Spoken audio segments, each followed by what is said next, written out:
السلام عليكم ورحمة الله. رجعنا لكم تاني مع تشات مع معاذ ولا وآلاء. الليلة الحلقة دي حيتكلم آلاء كتير، أنا ما حتكلم دي كتير. الحلقة التي يطلبها الجماهير أخيرا يا جماعة، أخيرا. اللي هي الموضوع بتاع الدرب بتاع الطب لأمريكا. اعتبريني الليلة يا آلاء أنا طبيب جاي داير يجي أقدم لأمريكا، داير أبدأ الموضوع ده، داير أشتغل هناك.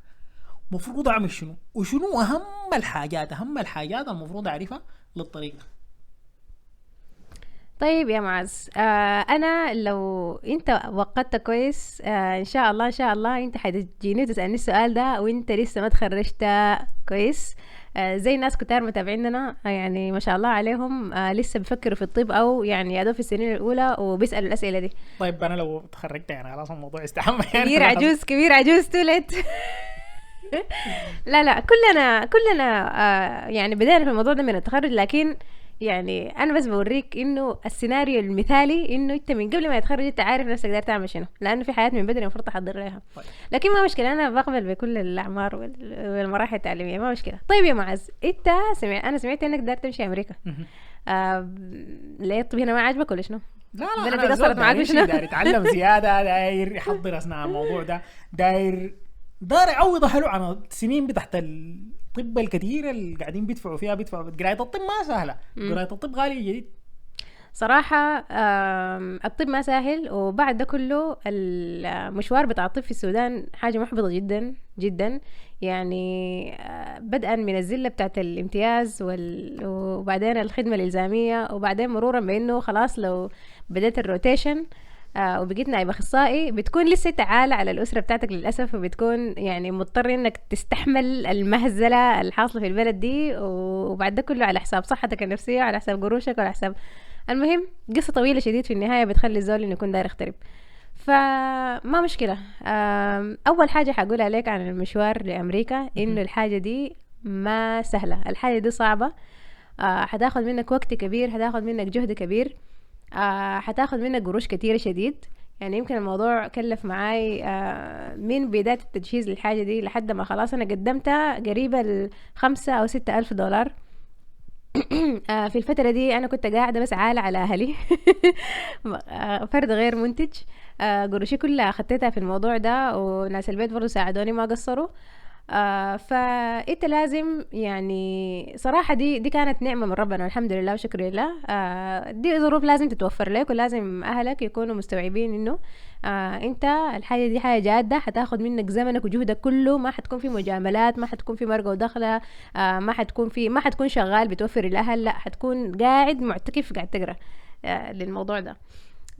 فأكبر أهم نصيحة ليا، أهم نصيحة لك لو أنت داير تبدأ في المشوار ده، إنه ألقى لك ناس دايرين يعملوا الحاجة دي، اتلمى مع الناس الصح، حتشجعوا بعض، لأنه بجد يعني المشوار ده طويل ومرهق لدرجة إنه يعني حتصل مرحلة حتقول أنا جابرني على ده شنو، وأنا ما بقدر، أنا ما حاصل، مستحيل الحاجة دي تحصل. كلنا مرينا باللحظات دي. والحاجة اللي حتشجعك هي الناس اللي قدامك اللي عبروا، والناس اللي معاك الدايرين نفس الحاجة دي، وحتشجعوا بعض إن شاء الله.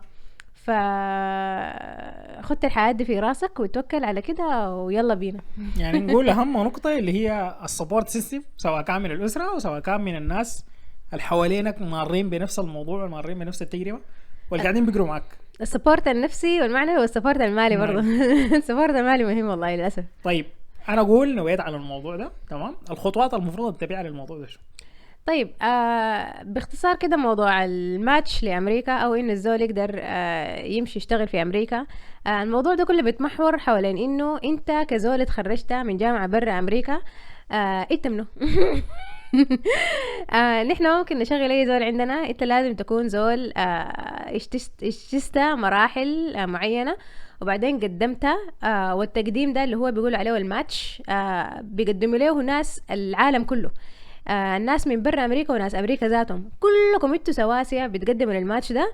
وبعدين الناس اللي بيختاروهم، الناس ديل مش بيشتغلوا في امريكا، لا الناس ديل بيتدربوا عديل في امريكا، يعني بيبقوا ده كله انت عشان تبقى نائب اخصائي خلاص. ودي الطريقة اللي انت تخش بيها لامريكا. يعني في امريكا ما في مرحلة ما بين التخرج والريزيدنسي او انك تبقى نائب اخصائي. ما في مرحله في النص زينا هنا في السودان.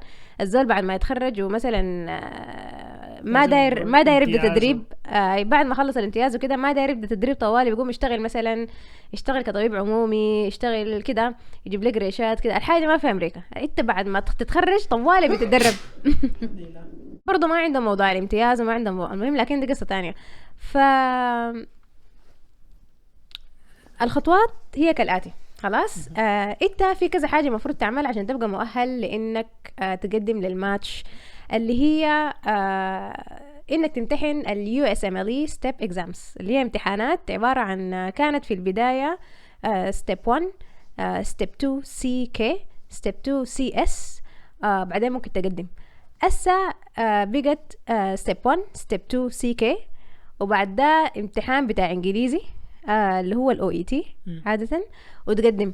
ويعني بيقوا بس امتحانين لهم علاقة بالطب، وامتحان بتاع انجليزي وتقدم. والحاجة دي حصلت في زمن كورونا، لانه الامتحان الثالث ده كان ما ممكن تمتحنه الا في امريكا، وكانت الناس كلها بتقيف في النقطة دي وما بتقدر، لانه يعني سفارتنا العتيقة العزيزة حتى وانت حاجز للامتحان ودافع قروش الامتحان وعارفين انك حتسافر للامتحان وتيجي تراجع، بيرفضوا الفيزا، ما بدوا الناس الفيزا لانه يسافر امريكا. وتخيل انت تعبان ودافع قروش ومجتهد، امتحنت امتحانين وباقي لك الامتحان الثالث والاخير ما يدوك الفيزا. هذه كانت محبطه شديد للناس. الموضوع طوالي تلوموا السناير بتاعونكم اجوا امريكا وبعد الامتحان قاموا كسروا الركبه. ضل بيحصل من كل الناس انه بيسافروا فيزا يقول لك شنو عمره وزوغه. جات كورونا الدنيا كلها اتقفلت، بقت الناس ما قادره تسافر امريكا تمتحن الامتحان ده. فالناس قاموا قالوا الناس قالوا نعمل شنو، البلد دي خلاص ما حيكون فيها مدربين يعني لمده سنه كامله. قاموا قالوا انتوا عارفين الامتحان ده احنا اصلا اكتشفنا انه الامتحان ده كان بس طريقه مننا ان نشيل منكم قروش، والامتحان ده ما لازم ما ضروري شديد يعني، فخلاص رح نلغيه. يعني ما عشان سواد عيونكم، بس عشان امريكا بقى ما في دكاتره. امتحان الCS ده اللي هو اخر امتحان ده كان امتحان عملي. الهدف منه انه يشوفوك انت بتتصرف كيف قدام العيانين، لكن الهدف الاكبر منه يشوفوك انت بتعرف تتكلم انجليزي ولا لا. فقاموا بكل بساطه استبدلوه بامتحان بتاع انجليزي بس. فامتحان الانجليزي اللي هو الOET ده ممكن تمتحنه في اي حته. طبعا للاسف لحد ما انا خليت السودان كان ما في السودان، لكن اقرب بلد دي مصر تمشي تمتحنه، وكان الله يحب المحسنين. فالتقديم بقى اسهل كتير هسه مقارنه بزمان، عشان كده ده وقت مناسب ان الناس تمشي تقدم.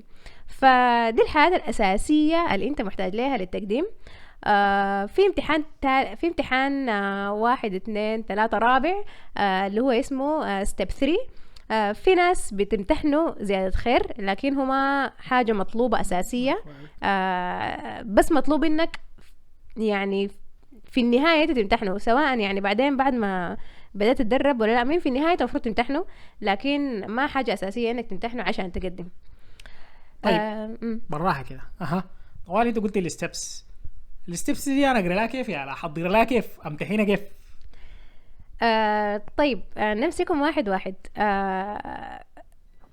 ستيب 1 ده امتحان بتاع بيزك ساينس، يعني الحياة اللي احنا كنا بنقراها في الجامعة وانت تكون قريتها في سنة أولى وثانية وثالثة أو أولى وثانية، اللي هي البايوكيمستري، مايكروبيولوجي، باثولوجي، حاجات بيزك كده. انت كخريج هسه حتكون مسحتها مسح ما عارف ده شنو، عارف طلبات الجامعه يعني قاعد سنه اولى انا مو اخر سنه في الجامعه انا مو قاعد تنفض التراب بس.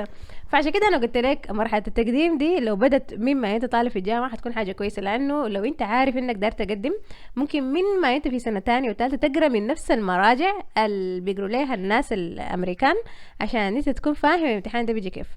فامتحان الاول ده اسخف امتحان واكتر امتحان غياظ، لانه يعني بتكون علم انت بعيد منه شديد، طولت منه شديد، حاجه بيزك كده.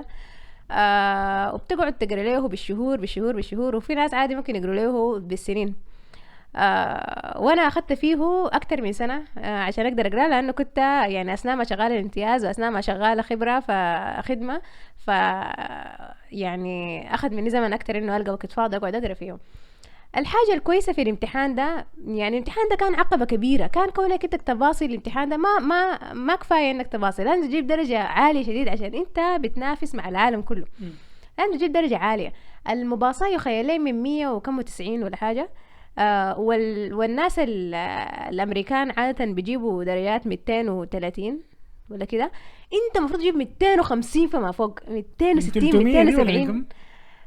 ما في زول بيجيب الدرجة كاملة، يخلي درجة كاملة 300 لكن يخليها على درجة سمعتها 280 ولا حاجة دي. بديت تكون عبقري شيء انت تجيبها. لكن الناس بتحاول تقرا ليترالي العلم ده، بس بتقعد تشتراه وتمتحن مليون امتحان تجريبي لحد ما انت تتأكد انك تجيب النمرة العالية الرهيبة دي. الحاجة الكويسة ان الامتحان ده حصل فيه تغيير كبير في السنتين اللي فاتوا.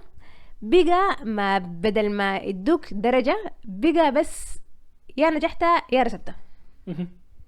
طبعا الناس لما الحاجة حصلت اتخلعت شديد، قالت شنو ده، احنا يعني خسارة تعبنا وجهدنا والحاجة دي حتكون ضدنا ولا حتكون الحاجة حتكون كويسة ولا حتكون كعبة الحاجة دي.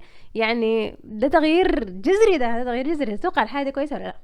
انا شايف انه الحاجه دي كويسه، يعني انت نجحتها يا فشلتها خلاص الموضوع.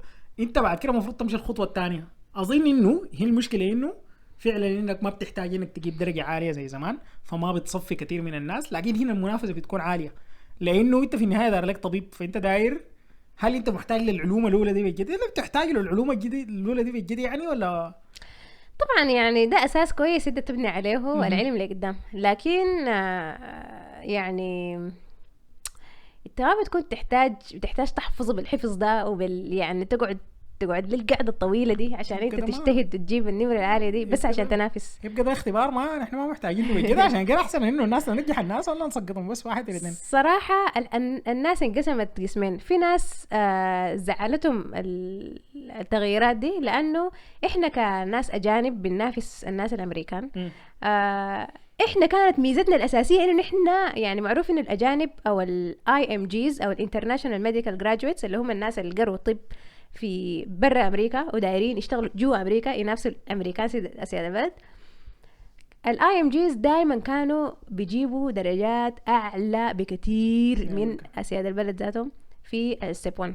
كويس، لانه الامريكان ستيب 1 بيمتحنوه اثناء ما هم لسه قاعدين يقروا في الجامعه، يعني بيكونوا في سنه ثانيه ولا ثالثه جامعه. وياهو اول ما قروا الحاجه دي طوالي بيقروا لها في 5 أسابيع كده ويقعدوا يمتحنوا الامتحان بالنسبه لهم ما امتحان كبير كده زي القعده اللي احنا بنقعدها. فدرجاتهم بتكون يعني مش ولا بد كده. واحنا طبعا بنكون الناس الاي ام جيز يعني بيكونوا درجاتهم خطيره. فكون انه فجاه خلاص الموضوع بقى باس فيل، يبقى نحن كلنا تساوينا ويبقى ان الاجتهاد بتاعنا ده خلاص ما فرق. في النهايه هم حيكونوا معانا في نفس ده يكون طبيب امريكي يتخرج بعدين قام قرر انه يغير الموضوع ده عشان الموضوع ده ظلم لناس البلد بس ببساطه شديده. بيكون عملوا كده عشان ما يظلموا الناس البلد. في النهايه بلدهم يعني هم دارين يشيلوا دكاتره اكثر من عندهم، وكان الله يحب المسلمين. الناس التانيين شايفين انه الحاجه دي حاجة في صالحنا، لأنه إحنا بدل ما نقعد سنة كاملة عشان نقرأ الامتحان ده ممكن نقرأ له في شهر واحد ونركز زمننا وجهدنا في الحاجة التانية الأهم. وأسا بقى التفاضل بين الناس بدل ما يكون بامتحان بتاع بيزك ساينس ما مهم شديد، يبقى التفاضل بين الناس بالامتحان التاني اللي هو الستيب 2 CK أو Clinical Knowledge، اللي هو زي ما اسمه بيعني امتحان له علاقة بالقدرات الكلينيكية، حاجة بتصب في الطب أكتر من الحياة البيزك اللي احنا مسحناها. وهنا الزول بقى عنده فرصة انه يجتهد أكتر في الامتحان ده اللي هو لسه بدرجات. وبقت البرامج بعدين المستشفيات في أمريكا بتختار الزول على حسب درجته دي وليس درجته بتاعت الامتحان الأول. زمان كانوا بيركزوا شديد مع الامتحان الأول، هسه حيركزوا في الامتحان الأهم اللي هو الامتحان الثاني. أنا شايفة إن دي حاجة كويسة صراحة. أنا ما حاتكلم كتير عن مصادر القراية وإنه زول يقرأ من وين، لكن أنا حقول لكم أكتر صفحة ساعدتني في إنه أنا أعرف أقرأ من وين وأعمل شنو وألقى ناس دارين يقروا معاي وألقى مجتمع بيجاوب لي على أسئلتي كلها، هي صفحة Sudanese Doctors Road to US Residency اللي هي جد صفحة أي زول وصل أمريكا عارفها ومشكرة، وحاخدت لكم اللينك بتاعها أكيد. الصفحة دي ساعدتني كتير. لقيت ناس تانيين دارين يعملوا الحاجة دي، لقيت فيها أجوبة لأي أسئلة، لقيت فيها سناير في أمريكا متفرغين كتر خيرهم بالرغم من مشغولياتهم إنه يجاوبوا على أسئلة الناس. اظن دي اهم حاجه، انه الناس السبقوك بالذات لو كان في كليتك لو كان في هناك، انت كبر لهم بتحتاج انك تحتك مع السناير عشان بعدين لو في واحد منهم دخل امريكا تقدر تتم تواصلك ده وشنو وتعرف الدرب يعني من زول انت بتعرفه في النهايه. ما اظن الناس حيمشي يرسلوا لك في انستغرام ويقول لك لا شوفوا ناس سنايركم، شوفوا ناس قدامكم، شوفوا الناس اللي انا يا جماعه انا لما قدمت الكلام ده طول، ففي حاجات كثيره اتغيرت. يعني انا لما قدمت لسه كان الستيب 1 كان لسه بالدرجات العاديه، وكان يعني كان في حاجات كثيره مختلفه، وانا هسه يا دوب يعني كل يوم والتاني بسمع بتغيرات كثيره. فاحسن تسالوا ناس قدموا فريش مما تسألوا ناس قدام. لكن طبعا يعني ما بقصر معاكم في أي أسئلة بقدر أجاوبها، لكن في التعليقات هنا على اليوتيوب، لكن ممكن معلوماتي تكون ما دقيقة، فبس بحذركم من الحاجة دي. الكلينيكال نوليدج اللي هو الستيب 2 سي كي ده، التجهيز له يعني ممكن انت ما تضطر تاخذ وقت كتير زي الستيب 1. يعني ممكن يعني أنا جهزت له ممكن في 3 شهور ولا 4 شهور 5 شهور حاجة بالرينج ده. وهو ياهو زي امتحانك بتاع التخرج بتاع الجامعة، ياهو الحاجات اللي بتعرف الواضحة دي، الميديسين، سيرجري، بيدياتريكس، حاجة زي دي. ف يعني يمكن حاجة تقول يعني قرايتها ممتعة أكتر من ستيب 1. وأنا شايفة إنه يعني من بين كل الامتحانات ده أكتر امتحان أنت المفروض توليه تركيزك. بعد ما إحنا زمان في زماننا كنا بنركز على ستيب 1، لكن بعد ما خلاص بقى باس فيل أحسن تركز في ستيب 2 عشان تجيب نمرة عالية شديد تقدر تنافس بها. بعد ستيب 2 حتقوم تلقى لك طريقة سريع إنه تمتحن OET اللي هو امتحان بتاع إنجليزي. يخيلي حسب معرفتي لحد هسه بيشتغلوا بالOET بس، لكن يخيلي كان في اتجاه انه يضمنوا امتحانات، يخطوا امتحانات تانية. يعني ما كان زمني ما كان بيعترفوا بالايلتس او اي امتحان تاني، بس الOET اللي هو للاسف ما قاعد في امريكا، ما قاعد في السودان. لكن هسه حاليا ما عارفه اذا في امتحانات بتاعت انجليزي تاني بيعترفوا بها. المفروض تجيب درجة عالية في الامتحان الانجليزي ده، فبجد داير له تحضير، يعني داير له تحضير وداير له قراية قاعدة وقراية زي باقي الامتحانات التانية دي. هل في اتجاه انه يرجعوا الامتحان الكلينيكال البراكتس اللي كانوا بيجيبوا له الناس هنا ويمارسوه تاني وبتاع، والله كورونا فتحت والبلاد فتحت وبتاع؟ ما عارفة، حتكون حاجة غريبة صراحة لو رجعوه، لأنه يعني الدنيا مشت عادي بدون الامتحان ده، وهم لقوا لهم طريقة تانية يخلونا ندفع قروش الامتحان ده دفعها لنا بطريقة تانية. فما عارفة والله، ما عارفة. الله أعلم. فبعد ما خلاص امتحنت امتحاناتك كلها وجبت درجات كويسة والحمد لله قدرت تباصي في الOET، جبت لك الدرجة اللي هم دارينها. انت هتبقى مستعد لانك بس تتمتم حياة بسيطة عشان تقدم للماتش. الماتش في كل سنة بيكون في وقت معين في شهر 9، فانت يستحسن قبل ما تبدأ اول امتحان تقعد له وتقرأ له، تكون مبرمج نفسك انه انت حتنتهي من الحياة دي كلها ونتائجها هتطلع قبل شهر 9. فانت عادي مثلا تقول انه انا منشن على الماتش حق السنه، ما السنه دي، لا السنه اللي بعدها، لانه انا داير وقت عشان امتحن الامتحانات دي واجهز روحي كده، ما مشكله عادي. المهم انت تكون عارف هدفك وتخط لك تايم لاين. يعني بعد الامتحانات دي اهم حاجه تانية زول يجهزها هي letters of recommendation اللي هي شهادات التوصيه. بيكون معظم المستشفيات بتكون دايره 3 شهادات توصيه. افرض مثلا انت داير تقدم لشنو يا تخصص؟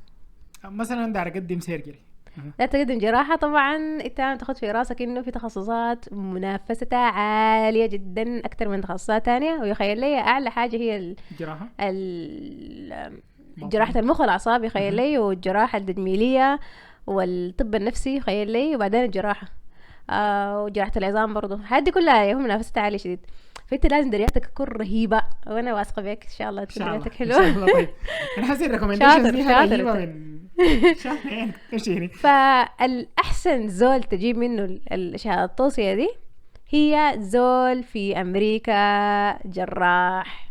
كيف اجيب شهاده وانا قاعد في السودان؟ طيب انا قاعد في السودان لكن يا لا. فالناس زمان كانت بتعمل شنو؟ الناس زمان كانت بتستغل الامتحان CS اللي هو بتسافر له لامريكا، بيمشوا هناك بيقعدوا في امريكا 3 شهور كده، لانه الفيزا اصلا بتكون 6 شهور. يقعدوا 3 شهور يلقوا لهم جراح، يلقوا لهم مستشفى بتقبل انه انت تعمل معاهم اوبزرفرشيب، او يعني تجي بس تتفرج معاهم تشوفوا بيعملوا شنو، ويدوك شهاده انه انت مراقبه قاعده يعني معانا. فيشوفوا لهم حاجة في مجالهم يعملوها، يتعرفوا كويس، يتحكحكوا مع الدكاترة هناك، يخلوا الدكاترة دي اللي يعرفوهم.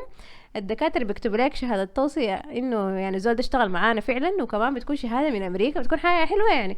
فدي أحسن حاجة زول يعملها. طبعا للأسف هسه بعد ما بقى الامتحان اللي في أمريكا ده ما في، والناس ما عندها طريقة أصلا تمشي أمريكا، بقت في حاجة تانية اللي هي التيلي روتيشنز أو الروتيشنز بنفس الطريقة دي، observership أونلاين. بالزوم؟ ما بالزوم ولا بالويب اكس ولا بشنو، لكن يعني عديل بيصل لمرحلة انه يعني اي شيء موجود، انت لو بتدفع اي شيء موجود. طبعا الحاجة دي كلها بقروش يعني ممكن تكون 1000-2000 دولار حاجة زي دي، اللي مثلا اسبوعين 3 اسابيع او شهر حاجة زي دي. ف شوف لك مستشفى فيها جراح، انت شايف انك المستشفى دي احتمال تكون داير تشتغل فيها، قول لهم انا داير يعني عن بعد اشتغل معاكم.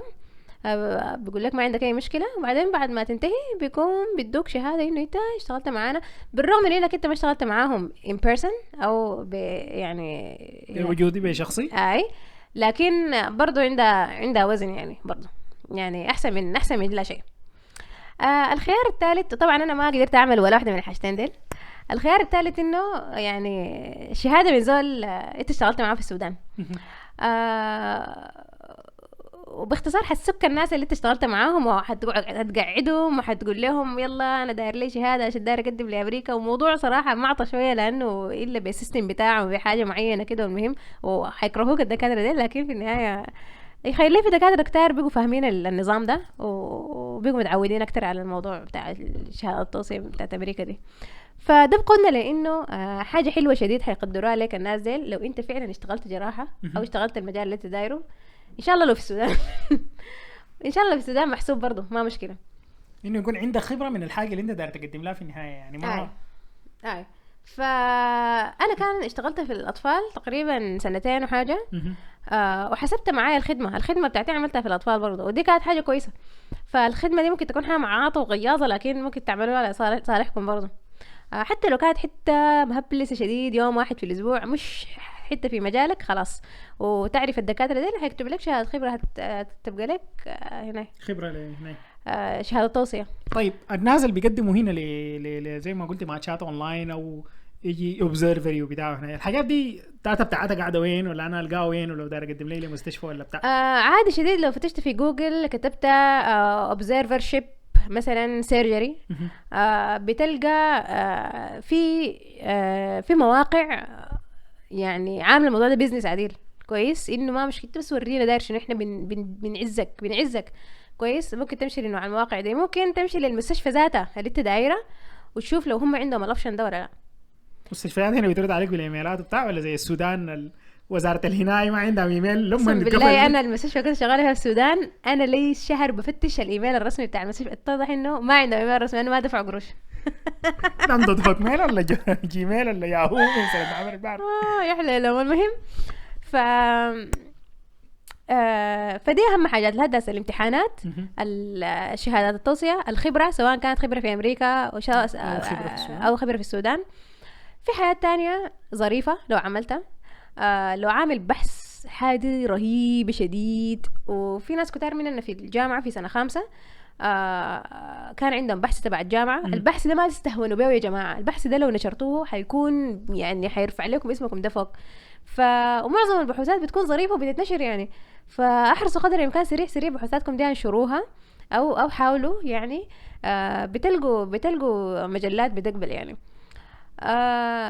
اللي هي المجلات العلميه المفروض هاي نشر الابحاث العلميه كويس. خشوا في مشاريع بتاعت بحوث، خشوا في مجموعات بحثيه، عملوا حاجات زي دي بتنفعكم شديد، ويعني اي حاجه دي تحطوا فيها اسمكم كويس شديد. انا بتذكر انه والده كانت قاعده تقدم لمجلات عربيه كثيره، وتقريبا بس كان بيدفعوك قروش اظنه عشان المراجعه، لانه عندهم الناس الدكاتره اللي بيراجعوا الحياه دي وبروفات اللي بيراجعوا البحوث دي، ما اي بحث بيتنشر عندنا في المجله، فانت بتدفع قروش عشان الناس دي يراجعوا البحث ويشوفوا كويس ولا ما بينفع معانا، وبينشروا لك بعدين لو انت بحثك فعلا سمح.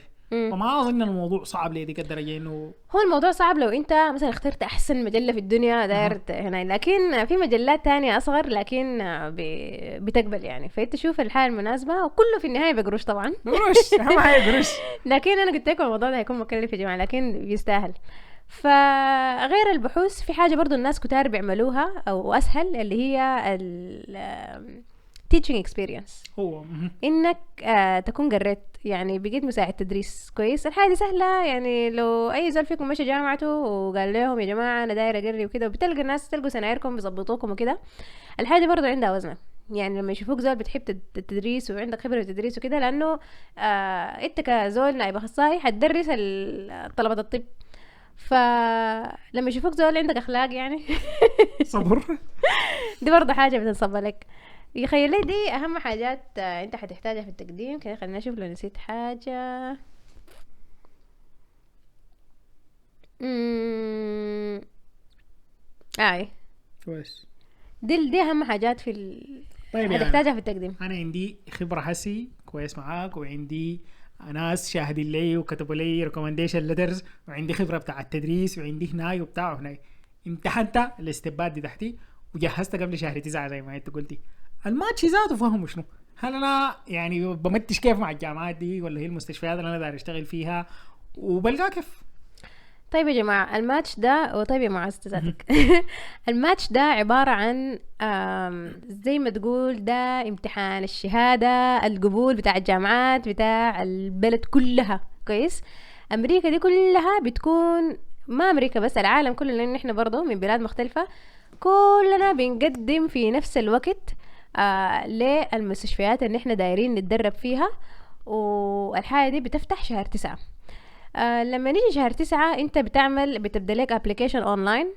الابليكيشن ده بتنزل فيه سي في، بتنزل فيه بيرسونال ستيتمنت اللي هو تتكلم عن نفسك، تتكلم عن يعني خصائصك وكده. تنزل فيه الريكومنديشن ليترز حقتك، تنزل فيه الدرجات اللي جبتها وكده، واي شهادات يعني هنا بتساعدك تنزلها. وبعدين بتدفع رسوم طبعا قرش. الرسوم اللي لغوها من الامتحان ديك بتدفعها هنا بعدين بتبدأ تقدم. فنفرض مثلا إذا تقدم جراحة، كويس، نفرض مثلا إنه في مثلا 300 مستشفى عندها برنامج تدريبي للنواب الأخصائيين في الجراحة. انت كزول في السودان داير قدر الامكان انك يعني تستغل اي فرص ممكن تقبضها. ف يعني اذا احنا كنا في وضع مثالي وانت عندك قروش لا نهائيه، حتقوم تقدم لل 300 مستشفى دول كلهم. طبعا انا حسيب فاهمين انا هقدم طبعا للناس كلها. التقديم بقروش لكل مستشفى التقديم بقروش، لكل مستشفى زياده تضيفها بتضيف عليك قروش زياده. يعني افرض مثلا انه المستشفى الواحده ب20 $20. كويس، لما تقدم ل10 مستشفيات تبقى المستشفى الواحدة بمثلا 15، وهكذا وهكذا تتراكم القروش. فانت وقروشك حاجة يعني نصيحة مني، الناس المفلسين نصيحة البرنامج ده كله ما له يزال مفلس، معلش. نصيحة مني انه لو انت قروشك محدودة تقوم تقدم بس للمستشفيات اللي انت عارف انه بيشيلوا اجانب. لانه في مستشفيات كثيره بالواضح بتقول لك نحن ما دايرين زول ما عنده جرين كارد، او مثلا احنا ما دايرين زول يتخرج برا او كده. فانت من بدري تعمل الهوم ورك بتاعك، تعمل الواجب بتاعك. ال 300 مستشفى دي تقعد تشوف كل مستشفى السنين اللي فاتت شالت كم زول من امريكا وكم زول من برا امريكا، وهكذا لحد ما تصفي ال 300 مستشفى دي كلها. تعرف انه في مستشفيات بتكون ظاهره ما شالوا ولا اجنبي السنين اللي فاتت، معناها دي تختاها ترامبيه كبيره ما تتعب نفسك تقدم لها. بانين حيطه انه في وفي مستشفيات بتكون بالذات مستشفيات في نيويورك بتكون 100% أجانب فانت يعني ممكن يعني تركز انك تقدم المستشفيات اللي بتنفع معك. بعد ما اي زول يقدم لاي مستشفى يعني الحاجة دي بتكون من شهر مثلا من شهر 9 لحد شهر 11-12 يخيل لي التقديم بيقفل. بعد ده بتبدأ المستشفيات تصفي في الناس الجوها، الناس اللي قدموا ليها، وتبدأ ترسل دعوات حقت انترفيوز للناس اللي هم شايفين انهم كويسين. ففي المرحلة دي الناس بس بتكون مستنية انا حجيني انترفيو ولا ما حجيني انترفيو. وفي ناس بتجيهم 20 انترفيو، وفي ناس بتجيهم ولا انترفيو. طيب سؤال هنا، كده مرحله الانترفيوز دي. انا لو قدمت لي مستشفى وعارف انه في مثلا فيها سودانيين قبل كده او في ناس زادوا من الدفعه اللي قدامي متشوا معاها، هل الحاجه دي بتساعدني؟ يعني انا عرفت انه المستشفى دي قاعد يقبلوا اجانب، وما اجانب بس، قبلوا سودانيين وقبلوا كمان من ناس جامعتنا اللي هم قاعد يتخرجوا قبل سنتين ثلاثه. الحاجه دي بتساعدني كيف؟ الحاجة طبعا بتساعد، لأنه أنت بعد ما تقدم للماتش بتقوم أنت تجتهد قدر الإمكان إنه يعني تستغل أي كونكشنز أنت ممكن تلقاها. خلاص، وكتر خيرهم ناس ساما اللي هم السودانيز أمريكان ميديكال أسوسيشن ولا حاجة زي دي، رابطة الأطباء في السودانيين في أمريكا، ما بيقصروا ابدا في كل ماتش بيلملموا السناير بيخلوهم من كل المستشفيات السودانيين وبيدلوا الناس عليهم. فيعني بيجتهدوا شديد في موضوع الكونكشنز ده، انه يخلقوا الكونكشن بغض النظر عن انت متخرج من وين ولا انت كده، يعني بغض النظر. عشان الحاجه دي طبعا عندها مثالاتها في الدكاتره المصريين، عندها في السوريين وغيرهم ما بس السودان. اوكي. فانت شنو تقوم مثلا تشوف ناس يعني متشوا في مثلا جراحة في السنين اللي فاتت سودانيين، تقوم يعني تتكلم معاهم، تقول لهم يعني انا دايره اقدم جراحه برضو، لو في طريقه مثلا للزلي اسمي في تعرف زول انا غريبه للزلي اسمي مثلا في لو يعني كده. فالحاجة دي طبعا ممكن تكون يعني انتوا كمان لازم يعني برضو تاخدوا في راسكم. دفعتنا في السنة يعني ممكن ارسل لها طوالي اقول لها العميري هي مشتاقين وين خذين اعمل لي ريكومنديشن بس طوالي كده ولا كيف؟ حيقول لك شهادتك وين؟ شهادتي ما صاحبه ولا لكن من الثانوي. يا حلالك، يا ريت لو كان كده. انا كويسة. الحنك بيلعب جزء كبير، لكن برضو شهاداتك مهمة معلش. انت لازم تاخد في راسك انه برضو الناس اللي انت بتستعملهم كواسطات ديل، الناس اللي برضو يعني مقدرتهم محدودة. يعني مثلا نحن في المستشفى بتاعتنا السنة اللي فاتت قالوا لنا انتوا عندكم فرصة لنفرين، يعني كل زول فيكم يوصي بنفرين كويس. فطبعا انا كان عندي لسه بتاعت كمية من الناس كانوا دايرين اوصي بيهم وكده، واضطريت للاسف اختار 2. السنة دي قال لنا واحد بس، نفر واحد.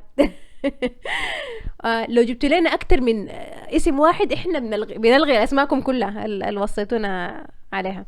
طيب فبخطونا في حته ضيقه. حسيت لو وصيتها طيب لزول وصاحبتك وبتاع هنا وفردتك وانتيم وهنا، ولكن درجاتها مقارنه بالناس الثانيه كانت تعبانه او في الانترفيو ما مشيت كويس، الحاجه دي ترجع عليك بحاجه ولا ما فرقت كتير مع ناس المستشفى؟ ما اصلا فرقت معي كتير. في النهايه القرار قرارهم هم، وما معناه انه انا اوصي بزول معناها حياخدوه. ومعظم الناس اللي اخدوهم ما بيتوصيه. لكن ممكن مثلا يكون توصيه سبب انه يدوك انترفيو بعد ده انت وشطارتك. خلاص، فاللي هو نجي لمرحله انه انت وصلتك انترفيو، انت لو جاتك انترفيو واحده بس دي كفايه انك تمتش كويس. الحنك انه انت مهاراتك كيف، ودي يعني حاجه داير لها قاعده وقرايه عدل. يعني انت لازم بيكون عندك فرصه يمكن ساعه ولا نص ساعه حتى انه توضح للناس انت احسن زول في الدنيا دي عشان يشيلوك. ما هم اوريدي يقتنعوا بالورق. انا ما اظن دي اظن من الحاجات اللي انا لقيتها هنا في الانترفيوز. انا قدمت ل 2000 شركه هنا، ده اللي اتصلوا علي ناس كانوا معينين، الورق اقنعهم. يلا بعد كده انت لازم تقنعهم بحضورك، تقنعهم انه اللي انت قدمت لهم في الورق ده ما كان كذب، تقنعهم انه فعلا انت الزول كتبت حياتك دي ولا عملوا لك ريكومنديشنز. ياما ناس بيكونوا شاطرين وانت تستغرب كيف ما شالهم وبتكون دي الانترفيو.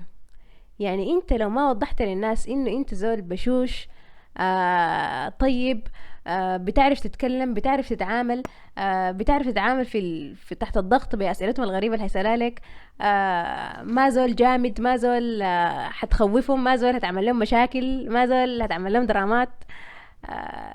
يعني لو أثبت لهم الحاجة دي إذن خلاص يعني مرحب بك. الموضوع الماتش ده نفسه يعني في ناس بيسموه ستيب 4 من شدة ما هو صعب وعبارة عن امتحان عديد، لكن انت لو وصلت للمرحلة دي خلاص معناها انت تشتغل حاجات صعبة شديد وبس بقت على دي. ففي شهر 3 من السنة اللي بعدها الناس كلها بتكون مستنية نتيجة الماتش اللي هي عادة بتكون يخيلي في 25/3. بتطلع النتيجة هل انت قبلوك ولا لا. الحمد لله في ناس كتار بيقبلوهم وفي ناس ما بيقبلوهم، ودي ما نهاية الطريق ابدا. يا ما في ناس قدموا للمرة الثانية، قدموا للمرة الثالثة حتى شالوهم. الطريق طويل، فيه احباطات كتيرة، لكن انت لما يكون معاك ناس يدعموك وناس يعني تستند عليهم ويستندوا عليك، يخلي الموضوع يبقى اسهل. ده بيرجعنا للنقطة الأولى بتاعت إنه لازم يكون عندك سبورت سيستم أو نظام بتاع دعم قوي من البداية، سواء كان من أسرتك، سواء كان من الناس الممتحنين معاك في نفس السنة، أو من أصحابك اللي أنت بتعرفهم. طيب. في نصيحة أخيرة حقولها إنه يعني بالرغم من إنه التفاؤل حاجة كويسة شديد، وأي شيء ممكن لو أنت توكلت على ربنا ويعني ساعدت في الموضوع، لكن حاجة مهمة إنه تخلي عندك بلان بي وبلان سي وبلان دي أثناء ما أنت بتجهز للماتش، لأنه الحاجة دي منافستها عالية شديد، وفي يعني احتمالية كبيرة إنك ما تتشال. في حتة تانية انت ممكن تقدم لها برضه بنفس الامتحانات الستبس دي، اللي هي دي حاجه كويسه شديد، انت بتحس انك ما ضيعت الامتحان على الفاضي، اللي هي اولهم قطر. ممكن تقدم الريزدنسي عندهم بالستبس، وعندهم امتحاناتهم برضه بتاعتهم، لكن الستبس برضه بشيلوا. في الامارات بيشيلوا بالستبس، لكن مفروض برضه تمتحن امتحانهم، يعني تمتحن امتحانهم وبالستب بتاعك. يخيل لي يوكي برضو كانت متجهة في اتجاه بتاع انه تقبل بالستبس، يخيل لي برضو معاه امتحان تاني. فخد في راسك انه في حتة تانية انت ممكن تمشي لها، وحاول اشتغل على اكتر من بلان واحدة، يعني خد زي ما بقولوا ما تخد بيضاتك كلها في سلة واحدة. لانه حتحبط شديد لو يعني اجتهدت الاجتهاد ده كله وما متشته في النهاية، زعلت وكسرت احنا الموضوع كله. يعني كلنا احنا مرينا بفشل، وفشلنا في حاجات كثيرة قبل ما في النهاية يعني ربنا فرجها. زي ما قلت لك قدمت لك كمية بتاع الدول العربية رفضتك سبحان الله قدمت أمريكا كانت قبلتك، يعني الزول ما يفقد الأمل. الزول ما يفقد الأمل، ويعني يصبر ويجتهد، لكل مجتهد النصيب إن شاء الله. إن شاء الله.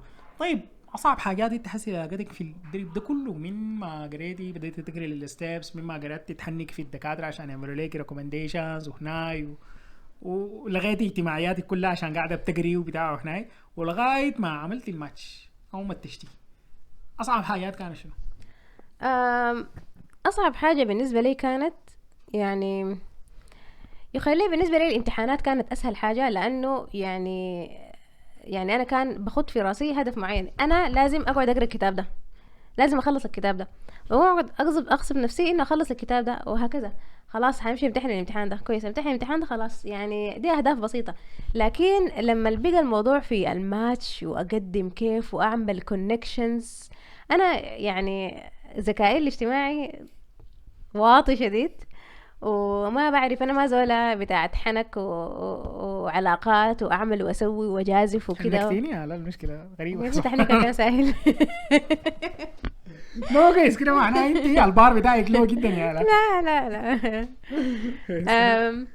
فيمكن بالنسبه لي القرايه كانت اسهل حاجه، لانه انت بس حتغصب نفسك تقعد تقرا بس، يعني حاجه هدف بسيط يعني كويس، حاجه ستريت فورورد. لكن بتذكر من اصعب اللحظات علي انه لما قررت انه خلاص انا قريت ما فيه الكفايه، حامشي امتحن الامتحان. وطبعا يا جماعه الامتحانات دي كلها ما موجوده في السودان، الامتحانات دي كلها المفروض تسافر لها تمتحنها في كل دول الخليج تقريبا متوفره.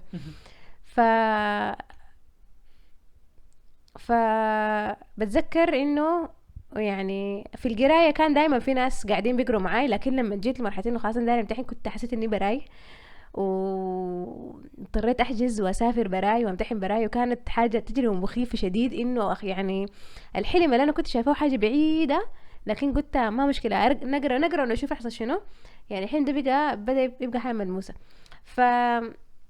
يعني اصعب لحظات بالنسبه لي في الرحله دي كانت اللحظات اللي انا حسيت انه ما في زول عمل الحاجه دي وانا قاعد اعملها براي. فعشان كده يعني انا كل مرة بقول لكم إنه حاولوا نفسكم بناس مروا بالتجربة دي وبس ألصقوا فيهم شديد عشان يطمنوكم ويوروكم تعملوا الحاجة صح كيف. ما كان عندي كونكشنز كويسة شديد، يعني كانت محدودة. ما يعني ما تواصلت مع ناس كتار شديد، لكن يعني في ناس عملوا أحسن مني، لكن الحمد لله، يعني الحمد لله، سبحان الله الحمد لله. سبحان الله. انا لحد هسه مصدقه ما عارفه بالضبط شنو الحاجه اللي خلتهم يختاروني انا. يعني في ناس احسن مني بكثير، لكن توفيق ربنا ما بتعرف ليه، يعني لحكمه يعلمها الله اكيد. سبحان الله. سبحان الله، هو توفيق ربنا، وربنا في النهايه الانسان المناسب للمكان المناسب. يعني الناس دي لو ما شايفينك انك دكتوره وبتناسبي تشتغلي معاهم وهتكوني مناسبه للكوميونتي هنا ومناسبه للمستشفى دي، ما كان يختارك ببساطه شديده. يعني لا ديل بيعرفوا هنا ولا ما عندهم عندك مجاملات. واسطه ولا عندك هنا. ما في اي مجامله في الموضوع. الواسطات بتنفع انه تجيب لك انترفيو، لكن انت جاتك انترفيو خلاص، بعد انت ورقبتك عجبتهم ما عجبتهم خلاص. كويس. طيب الحمد لله. طيب اخر نصيحه انت ممكن تقدمها لي انا كزول داير امتش وداير اعمل الستبس وداير اعمل الحنايه ده شنو؟ اخر نصيحة بقدمها لك هي انه جيب لك ورقة وقلم. شوف انت داير تمتش، داير تقدم لأوتوماتش 200، شوف انت عندك كم من الشهور وابدا طوالي. اشتري الماتيريال وابدا طوالي. النت صديقك كويس. لانه انت ما دايما حتكون قاعد في مجتمع حيكون حوالينك ناس. يعني احنا كنا محظوظين الحمد لله، كنا في جامعتنا كان في ناس كتار دايرين يمتحنوا نفس الامتحان ده، وكنا يعني بقينا شله وقعدنا نقرا سوا. لكن انت احتمال ما عندك البريفليج ده. ففي النت دايما هتلقى ناس زيك، دايما هتلقى ناس بيقدموا، سواء كانوا سودانيين في الجروب بتاع الفيسبوك او كانوا في العالم كله في جروبات كثيرة وفي فورمز كثيرة. انا كنت دايما بخشها وبشوف تجارب الناس كيف، ويعني كل ما احبط بشوف تجارب الناس كيف وشوف الناس عملت شنو. في فيديوهات كثيرة في اليوتيوب حتوريك تعمل شنو وتسوي شنو في اي سؤال مجاوب عليه يعني في النت. فدايما خليكم يعني مطلعين وخليكم متأكدين انكم كنتوا ماشيين في الطريق الصحيح. ابدأ طوالي وخلي هدفك قدامك وجهز قروشك. وبس ادعي ربنا يوفقك ان شاء الله. الطريق طويل، كل ما تحبط شوف سنايرك القدام، شوف انه هم كيف وصلوا وخلي الحاجة تحفزك. شوف المستشفيات في السودان عاملة كيف. خلي الحاجة تحفزك وخلي عندك بلان بي وبلان سي وبلان دي. دي نصيحتي.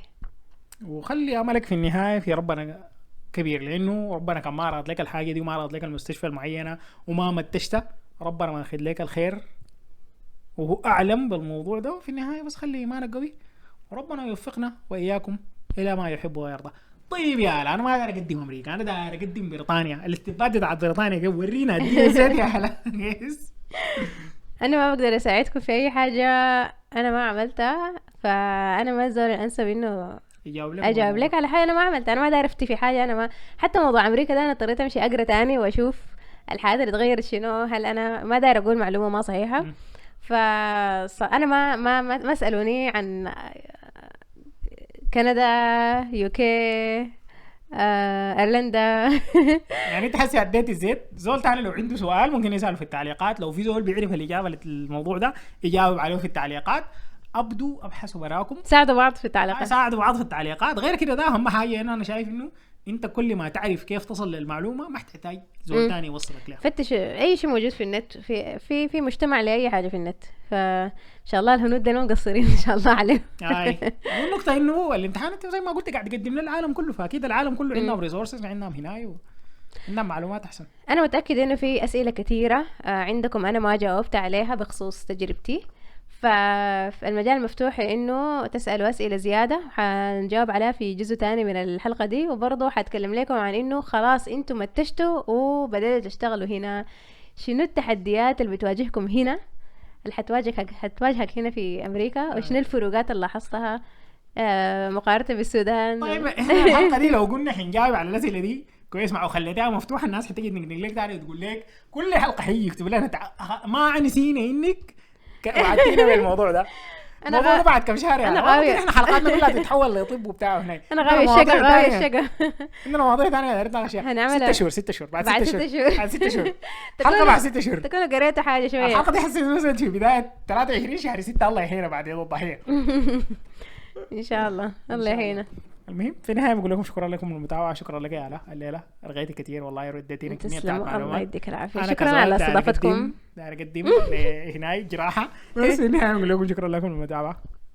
استنونا يوم الاثنين الجاي بمشيئة الله. معاذ وآلاء السلام ما عليكم. في أسئلة الليلة؟ ما في اسئله ما خلاص ما هي اسئله كلها الحلقه عباره عن طب. اي زول عنده سؤال تاني ما حيكون نتخارج من بدايه الحلقه حيكونوا مرقوا ديل مرقوا عملوا ان سبسكرايب وديسلايك للفيديو. انا ما عجبني هذا الموضوع لانه لا يمسني انا كزول قاري هندسه ما عندي علاقه. اعملوا لنا فيديو كيف مهندس يوصل لامريكا. الناس كلها حتسأل كده يا جماعة يا ريت لو أقدر أساعدكم لكن معلش حضطر أفتش براكم. غلطكم يا اخي شوف قرايتكم. السلام عليكم.